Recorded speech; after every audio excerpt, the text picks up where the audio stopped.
What's good, YouTube? It's your boy Vontae the First. We back again for another video. You already know, man, we do that Tokyo Revengers read through. This time it's just going to be a review, just like I did once before. But that time I had some kind of difficulties with my recording, so that's the reason why I did it then. But I'm gonna do this now. It's gonna be the last time I actually do a review of shit that I read off screen. So I just wanted to do this a little, do something a little different. You feel me? But I didn't read too much. I read about like maybe 15 to 17 chapters or so.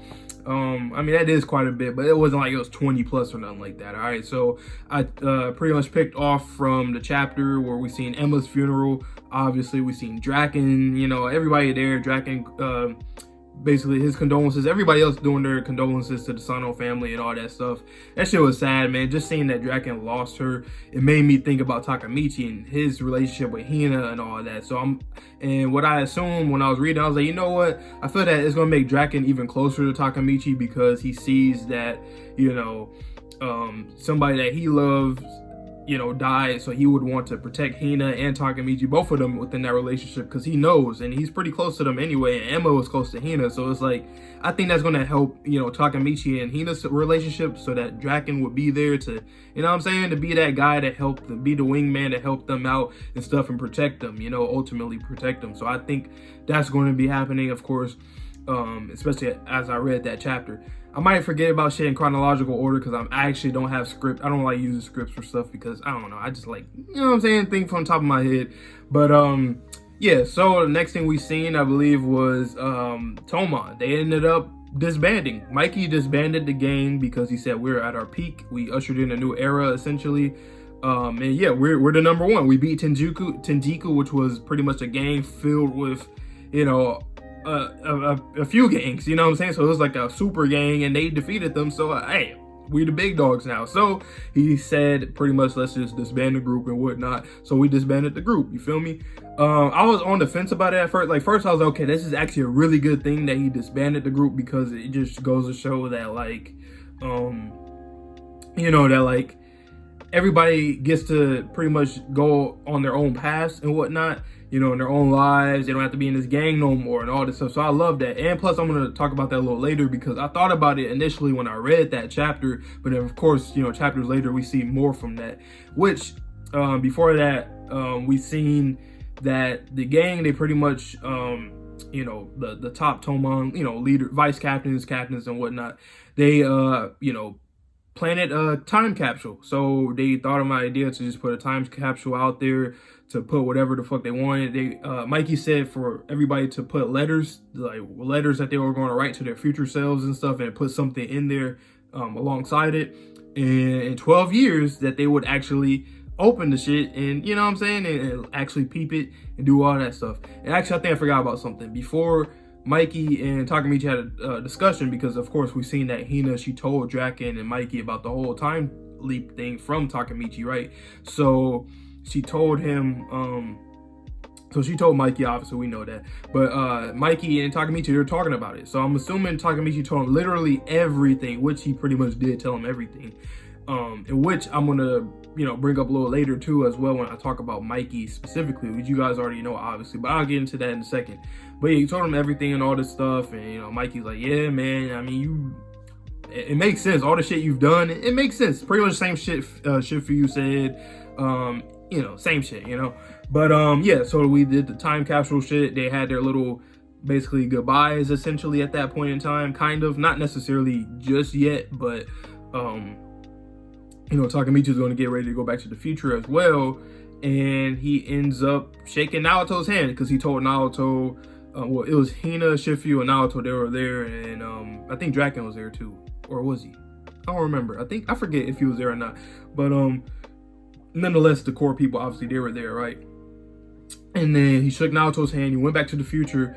And this shit, man, I wish I would have recorded it. I wish I would have recorded it. I don't know why I chose not to do that. I mean, I know why I chose, but damn, bro, y'all should have, man, seeing this future, man, seeing Takemichi in a tuxedo, that's instantly what happened when he came back to the future.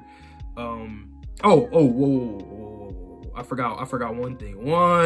I forgot one huge thing. Takemichi actually proposed to Hina in the past. He proposed to her. As she even brought it up, like, you know, hope you propose to me in the future and whatnot. He proposed to her in the past, and he said, you know, we're gonna get married in 12 years, which is great. So he proposed to her because at first Chifuyu and Takemichi, they both were trying to figure out some gift that Takemichi was going to give Hina, because there was a holiday that was coming up, which was called like White Day or something like that. And basically it's like a Valentine's Day type of thing. And yeah, he was trying to plan out a whole gift for her and stuff, but then it didn't go as planned, obviously. And then he proposed to her, and then, you know, shake Naoto's hand, went to the future, boom, he was in a tuxedo. It wasn't for his wedding or nothing like that yet, but it was for Pachin's wedding. We seen Pachin was out of, you know, jail. He was out of prison or juvie or whatever. Yeah, out of juvie, and he was getting married. And we seen everybody there. Everybody was there. Even Kazutora was there. That shit had me so happy. I was like, wow, this is literally the best future. The best future that they could have had, man. That shit was dope, man. And then we pretty much got, my bad if I'm talking fast. I'm just trying to get through it, you know what I'm saying? But yeah, it was just a great future, bro. It was so great. The wedding, everybody, the jokes, all the character designs, everything about it was just so good. I love that shit so much, man. And then we even get to see Naoto. I was confused at first. I was like, how is Naoto alive now? I thought like, but it makes sense because Kisaki is the one that killed him in that timeline, and Kisaki's gone. So then that technically would mean that, like, I'm assuming that would mean that Naoto was like just fine automatically, you know. But it's dope seeing Naoto there and Takemichi embracing them, hugging them, and all that shit, man. That shit was so great. Oh man. But wedding nonetheless, and then we found out that Takemichi and Hina was going to get married pretty soon, you know, within, what they say, the next 3 months or weeks or something like that. I forgot. But you know, obviously we're in the future again, right? And remember how I said about, and you guys already know, obviously you guys read it, but about the anniversary. Well, Mikey said they was gonna meet in 12 years for the anniversary of, you know, the Toman. You know what I'm saying? The anniversary from in 12 years, because obviously he knows about the Takemichi thing and stuff. So it would just be very fitting if they did it 12 years. Some of the other characters that didn't know about Time Leap, obviously they were like, why the fuck would we do 12 years and stuff? But it was great. Oh, before I get into that, everybody, we seen where everybody was working at. Mitsuya, my boy, he's doing fashion shit. He got his own fashion clothing line or something like that. That's dope. You already know, man. I love that. Let's see who else. The twins, Naoya and Soya. They both have a restaurant. That's pretty, a ramen restaurant. That's really cool. I like that a lot. And they even have the food that it's pretty much like after their names, like they have their own special food, like called the Smiley and the Angry. That's dope. I like that a lot. Hakai, my boy, is a fucking he's a fucking model. He's a fashion model. Well, not fashion, well, a model in general. And Yuza is his manager. So Big Sis is his manager. I love that a lot, man, seeing that. Because Hakai, man, he's not my favorite character or one of my favorites. But the one thing I will say is that he's one of the characters I wanted to see do like really well. He's like on the top of the list when it comes to characters I just wanted to see have a good life, because it's like he's such an innocent, we seen he's such like a kind and innocent kind of guy, you know, versus how when we originally met him, we thought he was just gonna be like some jackass, you know, some crazy ass dude, but he's actually a really kind guy. So it's dope to see that he actually got to live his life pretty well, because we seen what happened to him with him and his brother Taiju and Yuzuha, that whole thing, and then seeing that other future timeline where he ended up getting burned to death, which was crazy. And I'm still on that hill saying that was fucking insane. Regardless, you know, Mikey doing that, I'm just like, that was crazy to me. So it's like, damn. But I'm glad that he's doing good. Draken and Seishu, they both have this bike shop, which is really dope. I like that they have a bike shop. That's really cool. So everybody's doing something. Kazutora is working with Chifuyu in a pet shop. Very interesting. I guess they're developing a relationship because of, you know, through Baji and all that stuff. I love that a lot as well. That was really dope. But yeah, so that was pretty much it when we were learning about everybody, and what everybody was doing. They said Mikey was overseas. What did they say? Did they say a restaurant or something? Something like that. But we found out that that was a lie, which I'll get into in a second. But yes, they came back to get the time capsule, obviously in the future. They took the shit out. Everybody was reading their letters and stuff. All the letters were funny and all that stuff. People didn't even remember what they were putting. You know, Payon, the letter he put out, and then he's talking about Pachin, you know, his boy, and then Pachin was crying because obviously, you know what I'm saying, that's his boy, and he wrote a letter about him. There's a lot of stuff. The twins, they put their little letters in there. Chifuyu, obviously, he was talking about, I think he said something about like he wanted to be a pilot one day or something like that. And then who was it that was laughing at him? I forgot who was laughing at him, but they said that they wanted to be like an astronaut or some shit, or like go to Mars. I forgot who it was, but one of them said they wanted to go to Mars. And the one that I really liked the most too was well, I like one thing that Mitsuya said first. First, I'm gonna start with my boy Mitsuya, my goat Mitsuya. He was saying that like, you know, he basically praises, not praises, but he, how can I say, he appreciates where he came from, being poor and all that, and having this responsibility and whatnot to get to where he's at. Cause that's real shit. That's a real life shit. Like people really, you know, I'll just say praise. Cause I can't really think of a, or just appreciate. They appreciate where they came from no matter what. If it's a hard upbringing, an abusive one, poverty, you know, all that kind of shit, they still work hard to become talented. And that's something that's always been evident throughout human history when it comes to people. Whenever they came from some kind of bad upbringing or childhood, that bad childhood kind of aided them into being what they are today. You know what I'm saying? So I do really like that the author had put that in there, the mangaka, you know what I'm saying? Ken Wakui, I think, I don't know how I pronounce his name right, but y'all know what I'm trying to say. The boy Ken-san, you know what I'm saying? And speaking of Ken-san, Kenshin, the boy Draken, I loved his a lot. He was talking about how he didn't really want Toman to be disbanded, but he pretty much accepted it and all that because it was the commander's orders and his last order and whatnot. But like he really didn't want to disband the group, even though he was one of the ones that was like, okay, yeah, you know what I'm saying, we're gonna disband and all that, everybody do their own things. And then he ended off talking about Emma. I love that shit. I'm gonna have to read that chapter again. I really liked that with Draken. That was my favorite one for sure. And then we seen what's his name? No, not Takemichi. We seen Takemichi's in the end, but his is pretty normal. Which I'll get into obviously because it's something that was big that was in his as well. But I like Mikey's because basically Mikey was just telling everybody that he wanted all of them, because Mikey didn't show up to the anniversary, obviously, you guys know that. But I like that Mikey actually told everybody that, like, you know, he wanted everybody to live their lives, live a good life and all that. He, you know, gang life is not for them. Everybody else has something. Himself, he's trying to figure out what he has, but you know what I'm saying? Which when I read that, I'm like, okay, he's the kind of person that's always going to be in the gang life. Because just, I'm thinking about the real world shit, like real world logic, using that kind of logic within this manga. I'm thinking like there's a lot of people in life that, you know, are gangsters and all that shit, and then they can't get out of it because that's just all that they know. But they want other people to, like, you know, get an education or do whatever else that they're really good at, whatever niche that they're, you know, whatever, you know what I'm saying? And he wanted all of his boys to pretty much be well, you know. For him, it's like he doesn't know what he's going to do, but he's going to try something. So he pretty much lied to everybody in terms of like what he was going to do. And all of them haven't seen him for over a decade. Everybody else, you know, still had connections with one another, but him, he was the only one that hasn't been, like, he hasn't shown face at all to anybody, even Draken, because Draken admitted to that. He said he lied pretty much and just said that, oh yeah, he's just doing his own thing in another country and whatnot, but that was actually false.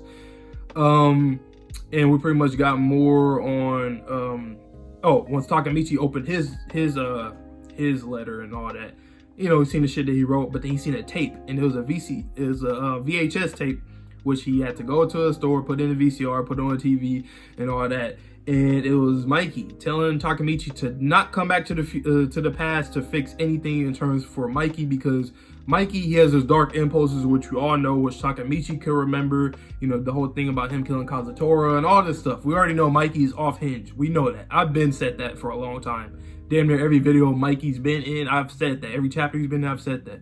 So he was talking about, you know, Takemichi, don't go back to the past to try to save me, because I'm, like I said, pretty much in the goddamn my letter to everybody else about everybody else living their own lives and stuff. I'm somebody that I can't figure out what I'm worth, you know, my value. All I know is that gang life is pretty much what I am. That's what I am, you know? So I like that, but at the same time, it was interesting because it's like he's telling Takemichi this.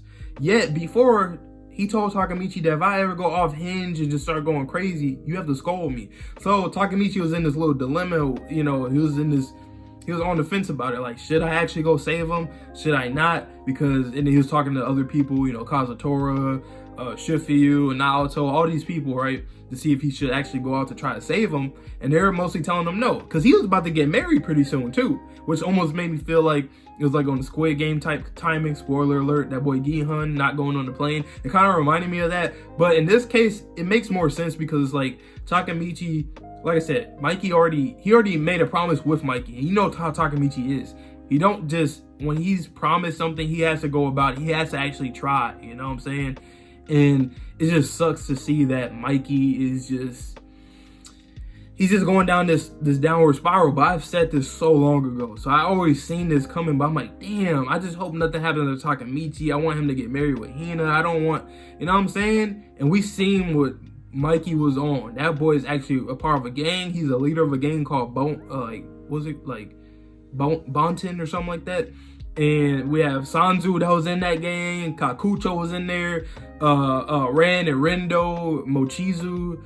It was I'm like, damn, so people from Tenjiku was in that gang and shit. I'm like, what the fuck? That was crazy. That was crazy. But it makes perfect sense. If you live in communities in a world where there's gangs like all around you, you would know. You know, man. If you would know, there's people that just can't get out that life no matter what. And it's not because they want to be in it. It's just because they have nowhere else to turn to. Especially him.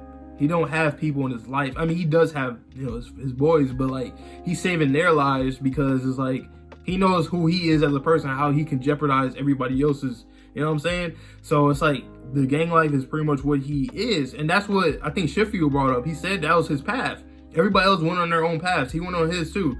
And then Kazutora made a point as well to Takemichi that said, like, you know, Mikey never, it's not like he chose this. He was only, you know what I'm saying? It just happened to him, which makes sense coming from Kazutora. Because, I mean, even though he didn't say it, he was the one that kind of started by killing his brother.